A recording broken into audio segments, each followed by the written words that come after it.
सर्वांना माझा नमस्कार। परवा दिवशी मी मुलींचा अभ्यास घेत होते, तर अभ्यास घेत असताना एक मुलीच्या वहीमध्ये एक गोष्ट छोटीशी लिहिलेली होती।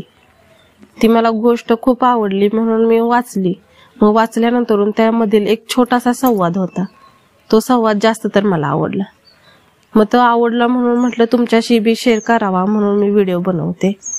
तर तो संवाद असा होता की देव आणि मूर्तिकार किंवा कुंभार दोघं समोरासमोर भेट होती। त्या दोघांची समोरासमोर भेट झाल्यानंतर देवाला कुंभार म्हणतो की देवा, तू जसे माझ्यासारखेच अनेक पुतळे बनवून या सृष्टीवरती पाठवले आहेत, त्याचप्रमाणे मीही तुझे अनेक पुतळे बनवून या सृष्टीवरती विकले आहेत।